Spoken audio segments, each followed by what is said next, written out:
Exchange.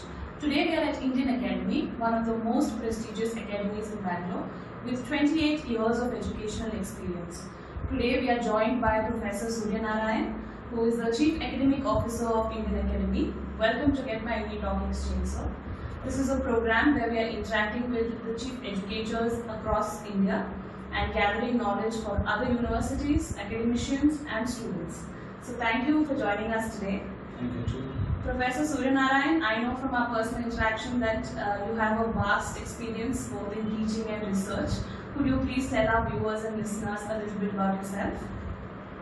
Currently my assignment is I am the Chief Academic Officer for the group of institution here at Indian Academy. I joined Indian Academy in the year 2021, September 15th, and since then I am here. Until then, for the last 14 years, I was working as the Director of Quality Assurance for University of Bedfordshire, Muscat campus, looking after the academics and quality assurance in terms of education. Thank you, sir. We are very privileged to be joined by your enriched knowledge, and we are looking forward to answering a lot of our questions today. So just to start off, sir, can you tell us a little bit about why Indian Academy, why a student would choose Indian Academy, and what sets Indian Academy apart from other colleges in the same domain? See, in terms of curriculum design and development, we are the autonomous college, as you already know. Autonomous college gives us the autonomy or the freedom in designing our own curriculum. Of course, the awarding body is the Bangalore North University. But in terms of curriculum framework, in terms of offering new programs, the autonomy is given to us. And thankfully, we are rated as A++ college from the NAC, which is an accreditation authority in India. And we are given autonomy to offer new programs, design our own curriculum framework for commerce, arts and humanities or science streams that are offered in the Indian Academy Degree College Autonomous. So that gives us the freedom to inculcate and add the contemporary curriculum which is in demand, and we usually talk to the recruiters in terms of what they look out in students, and accordingly we have our own board of studies. We have representatives, experts from different colleges, university representatives, UGC nominees, etc., where we sit together and we discuss thoroughly on the curriculum, and it is churned, then it passes through the academic council, later approved by the governing body of the college. And that is the reason why students should join us, in order to get the relevant, appropriate course program or curriculum. Right. You were mentioning about NAC, so I also came across this accreditation called a mentor college.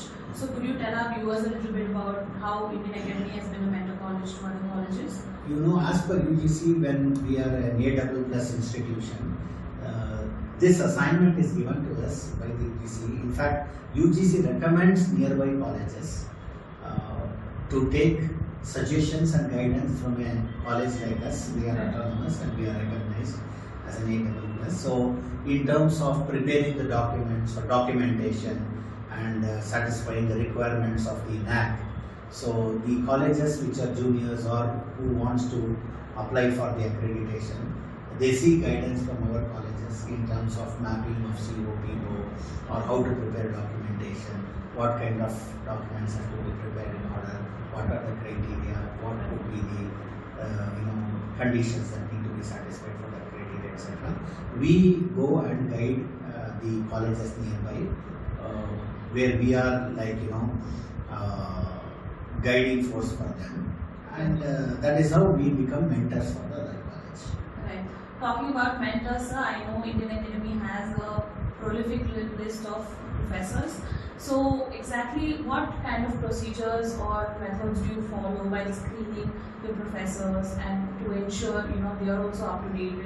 So what kind of screening processes? Generally, there is a process that is prefixed here. Any application for teaching will have to satisfy minimum criteria. For example, as a teacher who has applied for the position of assistant professor should have completed or cracked their NET, and preferably we take PhDs. The initial screening will go through the HR department as a senior HR manager screen and then have a round of discussion with the candidates, potential candidates. Then it goes through the committee. The committee consists of the subject experts, the department head of the department for that particular area of expertise, along with the principal. Then once the candidate clears this stage, then it goes for the next level. Chairman of the education institution meets for certain positions, for certain higher positions he would meet them, and then final round of discussion happens there.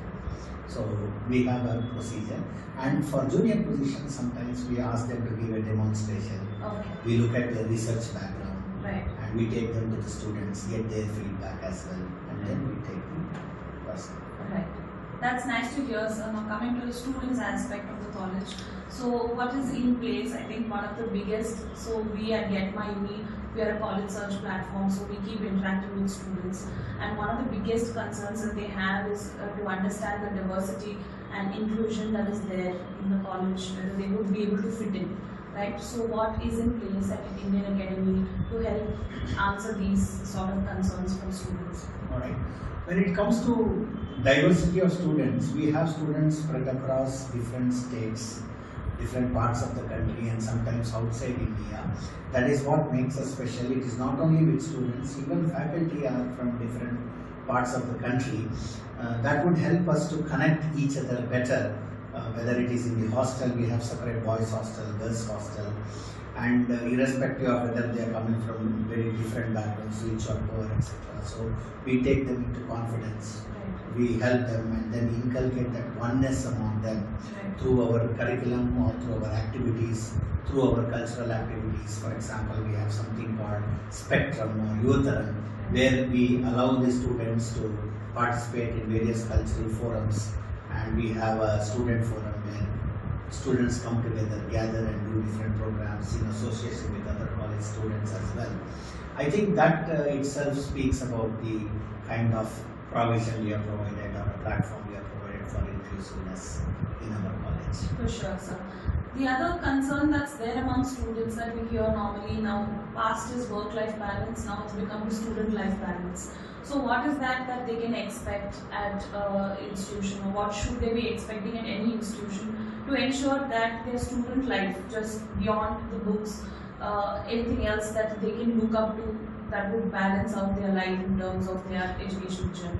Of course, our curriculum, since I already mentioned that we are an autonomous college, the curriculum that we have designed, if you look at the course structure itself, it is a power-packed course structure which has yoga, digital fluency, sports, health and well-being. This is apart from the regular curriculum. This is also embedded into that curriculum framework, so that student gets a complete bouquet or the package. When he comes in the morning, we start with a yoga class, everyday yoga. Then before at 3 o'clock we have something called health and well-being, sports. It's compulsory for student to participate in any one of the games. Similarly, in addition to that, the regular curriculum. Earlier, other days we had people going for some value-added courses outside the institution, which is not required now, because we have embedded everything into the curriculum when it comes to programs like Python or Internet of Things or financial modeling. All these things are part of their curriculum, which are reflected in the transcript. Right. So that gives them a power-packed, entire curriculum. So in terms of sports, in terms of co-curricular activities, or in terms of other activities like NCC or NSS, clubs, events, a lot of scope for them, for the students to participate, and then a lot of things are there for them to train out in the day, Right. so that they go back and relax in the hostel or their respective houses. Right. That's nice, sir. It's nice to know that there's so much student wellness being taken care of. I think it's what students are deeply requiring presently. Coming to talking about the job markets, so students at the end of this, well-rounded academic approach, the ideal motive is the job market that they're looking at. So, what kind of fostering does Indian Academy do, and what kind of fostering is essential for students so that they become prepared for this job market? It's a very good question indeed. We have a separate cell called Indian Academy Cell for Placement Services, Student Placement Services, there is a exclusive placement manager and his team working on placements for the group of institutions, of course. For instance, last time we had about approximately 75 companies who walked into the campus. We had 2 days placement drive, and we not only do it for students of our college, but all the nearby colleges. We call them here and then ask them to participate in this placement drive. And the average salary what we offered was, minimum was 4 lakhs and average was about 7.5 lakhs, and the highest salary offered was 8.7 lakhs. And we had a variety or range of companies ranging from IT-enabled services, software companies, marketing companies, finance-oriented jobs coming in. What we do is we ideally train students throughout the semester, particularly the final year ones, to get ready for that interpersonal skills, interview techniques, job-related techniques, etc. And we also have a dialogue with the prospective employers, and we conduct some value-added courses like financial modeling or Tally for BCom students, similarly Python for BCA students, or Internet of Things for BCA students, etc. We identify these value-added courses and train them, which will make them more employable, that would give them more employable skills. So placements, of course, should not be a problem for a student who joins our institute. By the time he comes to the final year, we would have done a lot of training in terms of digital fluency, equipped in terms of digital fluency, communication skills, interpersonal skills, job-oriented techniques, etc. So that would absolutely play an important role. And I think you should talk to our students so that you get a very good feedback. Sure, we will record some feedback also so that we can share it with the rest of the students and viewers. So just deep diving into what you just told us, so you said training and employment skills are what is nurtured here. So what kind of industry collaborations does Indian Academy have that helps students to, in terms of maybe internships, in terms of just exchanges, that while they are studying here, certain industry collaborations that takes place? Absolutely. We have 2 types of collaboration. One is with the industry, one is with the institution. For example, we have institutional collaboration locally, nationally and internationally. For example, we have a collaboration with INTI University, Malaysia. We have a collaboration with Apex College, Nepal as international collaboration. Academic collaboration for student exchange program, faculty exchange programs, conducting FDPs, etc. Similarly, we have collaborations with industry, many collaborations to say, for example, BioZ we have for science students. For commerce students, we have a collaboration with FinPro Technologies, who train them on cyber securities, who take them for internship placements and train them on cyber security issues. Similarly, we have collaborations with International Skill Development Corporation. We have collaborated with Zerodha for stock market trading, etc. Similarly, we have different type of collaboration for academic as well as non-academic purposes. And we have professional collaboration with ACCA Global. We are having different professional programs like ACCA, or we have CMA, US CMA we are tied up with. Similarly, we are now latest offering on ACS along with BCom. So this will add a lot of value to our students. Right. You talk about some programs that are being added. So what about the professional programs? Would you like to have you added anything? Is there something you'd like to let our viewers know? Absolutely. Because professional programs like ACCA is a program offered from the global ACCA UK. It is an equivalent program to Chartered Accountancy, where we have mapped certain subjects, and very importantly, all students should notice that when a student joins our BCom program and takes up ACCA program, he is exempted from 6 modules from ACCA. We have about 9 papers in the inter level of ACCA. 6 subjects are exempted. So if he passes 3 subjects of that foundation level, so he will be awarded with a diploma, higher diploma in financial management. Similarly, we have 4 more subjects at professional level, so one can complete his professional qualification along with his regular degree from the university. So this will hit 2 things at the same time, that he completes his BCom from a regular university, plus he has a professional program. So there are companies like Big 5, Ernst & Young, Deloitte or PwC kind of companies who will be eager to take these young ACCAs who are professionally qualified. So this will fetch a very good respectable job for the students, and that is how we are giving a package to the students. Talking, I want to just use your rich experience to talk about the education sector in general. So a generic question about just the trend of moving from conventional admission process to sort of a digital admission process. Now, a company like GetMyUni assists different students, maybe from the remotest villages in India, to cities, reach colleges that perhaps they cannot visit but have a good idea of, right? So we see that trend from our end picking up, but how is it in the education sector? Absolutely, given a chance, no? Today's students are digital native. They are more digital oriented, not like us where we used to go in search of universities. Now they have access to all these various platforms, forums. They keep browsing, and I would say in today's world, social media presence is very, very inevitable, and students are, since they are Gen Z students, more digital native we call. So being present in the social media and digital marketing definitely has a very important role to play in today's education sector. See, most of the times we also offer certain programs on a blended mode. Say for example, 40% we would offer them online whenever we have certain programs and issues. We tell them, students in open electives, we tell them that okay, you attend the class via Google Team Meet.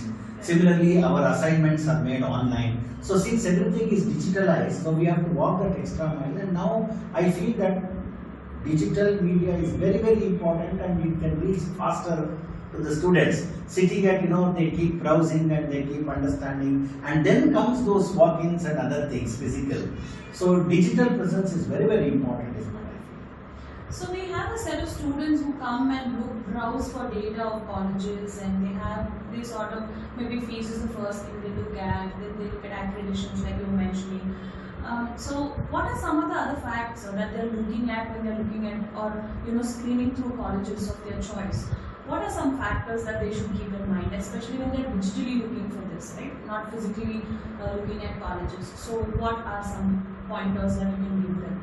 Very, very good question, and I would like to remind all the students, any college when you join, you should look at the physical infrastructure, the intellectual infrastructure, who is teaching there, what kind of facilities are offered, is this college autonomous or an affiliated college?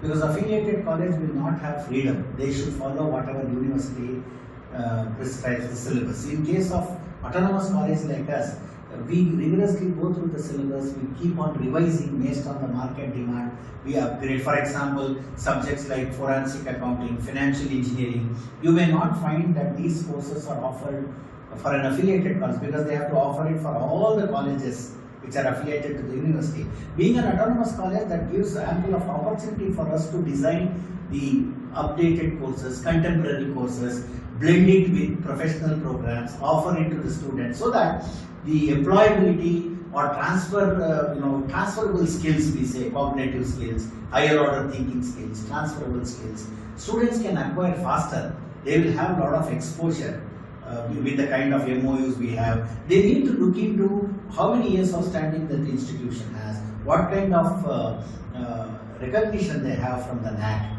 Is it an A++ college or is it an A college? Because we don't get an A++ unless we satisfy all those criteria, fulfill all those requirements, and stand in outstanding in terms of all the facilities, either it is intellectual infrastructure, digital infrastructure, or the library resources, or the kind of labs. For example, we are recognized as the Star DBT College, and we get a lot of funds from the government. We have established beautiful labs here for science programs. So students should go there, visit there, talk to the senior professors there, understand the dynamics under in which they will study, what course they want to study, how that can add value if they blend with some other courses. All these possibilities are there in autonomous colleges like us. So that is what a student should look out for. It is not, the investment in education is not a cost. It should be taken as an investment, because investment always has returns on investment. When it is viewed as a cost center, you're just spending it. So when you look at it as investment, so students should look in from that perspective, is what I feel. So thank you for those pointers. I'm sure a lot of students who are confused, who are not sure, how to approach selecting colleges, will take key notes on what you just said. That's very useful for a lot of them. Talking about once a student joins, the learning curve that they are actually experiencing. So what is that the college does in terms of seeing their learning outcomes? How do they track the progress of the student? Fantastic question. We have our own ERP. It's called Inways, Learning the New Ways. Each program, for example, BCom is a program, BBA is a program, BSc is a program. They have their own program outcomes. Under each program, we have different courses. For example, if you take BCom as a program, it has its own learning outcome. Similarly, each course under this program, say accounting, statistics, business mathematics, management accounting, etc. These are called courses. Each course will have its own learning outcomes. And what we do is, when we teach, we map it with Bloom's taxonomy and we assess. We are mapping in the assessment aligned with the Bloom taxonomy and the outcome. So whenever a student answers this, the testing and evaluation will take care of this, so that we see which outcome the student is mapping his answer. That is how it is framed, mapped, and that system takes care into everything, and we are able to calculate actually numbers. What is the level at which a student has attained the learning outcome? Is it at a level 3 or a level 4 or a level 5? And that would give us a lot of inputs to take further action on that and see how his learning curve can be made better. How is it improving from semester on semester? So that is the beauty of it. So we can see a lot of progress among students in the over a 3 years period, that he had joined at a particular level and what is his learning outcome, how is his learning curve developing. All those things can be studied, and we have a system in place for that. That is how we have designed it. We follow, in fact, a system called outcome-based education, where we take the national vision, institutional vision, technological support, and student outcome. In fact, we have something called Indian Academy Teaching and Learning Standards, which starts with classroom teaching, classroom management, assessment and testing, then student feedback, and followed by student support. How we can support a student. So from there till student support, we are taking care of everything, and then rest assured students will be at their comfort level, and we keep them relaxed. At the same time, we give them what is required. Right. So it's very interesting, sir. I'm sure there's more to learn from how you've applied this learning curve, tracking outcomes, etc. And the next step is also when students want to look at, or I'm sure students who are hearing this interview also, the first thing that they want to know is package, and that's because they see the education itself that they are going through as some sort of a return on investment that they need to get. So they see the fees and then they go to the package that is there. So can you tell us a little bit about if this is the correct way to look at it, and also kind of the kind of placement opportunities that has been made available to students? I know you touched upon it a little earlier, but if you can tell us in terms of package, what is the offering that students over here get, so that would be helpful for us. Thank you. In another way, as a commerce man, I would say I would look at it as a cost-benefit analysis. Yeah. Like what is the cost invested, and what is the investment, and rather, as I told you, and what is the benefit that you are looking. This is called as benefit cost ratio. I am sure that the benefit the student would reap would be definitely high, because students should not be under misconception that no colleges can assure placements. It's only with the students. When students complete a program with a high degree of learning outcome, they need to know and acquire the skills that are expected from the employers. What is our role is, we provide a platform. We cannot assure that, okay, you come and join our college, you will be placed at a high position. Instead, we create a platform where student can acquire all the skills required, employable skills. Say for example, a BCom student is expected to know certain things like tally or financial modeling. These are the things that are expected. Digital literacy is expected in addition to his core subjects. We create a platform to provide all these things to the students. Obviously, when a student learns these things along with this BCom, and as a special flavor to it, we are providing some professional programs like ACS or USCMA or ACCA, Definitely, job should not be a problem because a student goes out with two types of qualification: a regular BCom degree, anyways, with an honors degree, along with the professional program. So, job should not be a problem. There are companies who come and happy to hire them. Only thing is, students need to put in those 4 years is like tapas for them. They need to really sit and put in a lot of efforts. While they can enjoy other things in the college, like it's sports day or cultural programs, etc. But we are providing these kind of platform for students' overall growth. So hitting these two things at a time, I don't think that placement should not be an issue to any student unless they are only oriented towards placement. As I told you last time, we had a lowest package of 4 lakhs. But average package was 7.5 lakhs only for a BCom student. But now we are going ahead one step, walking an extra mile to offer them a professional program with the commerce education, if it is commerce. Then definitely their target would be more than a package of more than 7 lakhs. They can actually browse around and see what if I do BCom with ACCA, what if I do BCom with CS, what would be the starting package. These are all smart students. Definitely they would do all those homework and before they come, and I suggest them they should do all these kind of homeworks, whether college can promise us few lakhs of placements like that, or is it only an assurance that they will assist us, and what kind of value added courses these programs are offering. Under these programs the institutions are offering us, how would it add value? I would not say some one personality development program or communication and build up there. We are giving them real value-added programs, giving them that real-time experience. Our efforts to see that the learning experience of the students should be enhanced. Automatically, that will follow. Placements will fall in place, and definitely should not be a problem in my view. Right. So I know because you have a big placement cell here. So I've encountered in the last 2 years the placement drive that happens here. So I can vouch for it. But for the ones who are listening, could you tell us a little bit about your alumni success stories so that they get a feel of what the alumni of Indian Academy is really like? Which is sometimes good to see. We have a range of opportunities for students these days. One of my alumni, for example, we had a student by name Manjuna, finished his BCom and then did his MBA. Now he is placed in Kotak Mahindra as the regional sales manager. Similarly, we had a student, Chaitra, very bright student. She completed her BBA and then MBA, and then she is leading the Northern Trust Bank in accounting department. Similarly, we had latest one person called GMU, who is a scientist working for IIT, Indian Institute of Technology. I'm so happy to listen to that.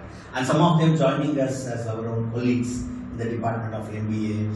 Or in another case, we had one more latest student, I was in the tip of my tongue. He is placed in the Goldman Sachs as a vice president, senior vice president in a division which deals with the stock market. So like that, we have many students, a variety of students placed in different areas. It depends. For example, if a student has done his or her graduation with a professional qualification, the placement would be immediately at a middle management or top management, and then the growth is very, very fast. But for students who have completed their graduation, they go to operational level job or then middle level job, and then takes time. Over a period of 2-3 years or 4 years, they would have settled well, is what I see. This is the trend that I am observing. Right. So talking about, again, coming back to the education sector itself, post-COVID era, what we call this era as, what are some changes that you're seeing? So maybe in terms of colleges, the way they're marketing themselves, the admission process that's there, or even the policies, the education policy that has impacted post-COVID era, or the teaching tools that are being used. So if you can just tell us what changes you are experiencing and what changes you think are yet to, in the transitioning phase. So that would be helpful for the academicians listening. They get an idea. Definitely. See, COVID has taught us a lot of lessons. Actually, we as teachers, conservative or traditional, we were not used to this technology-oriented teaching. I would never sit in front of a computer and talking to the computer, assuming that my students are listening.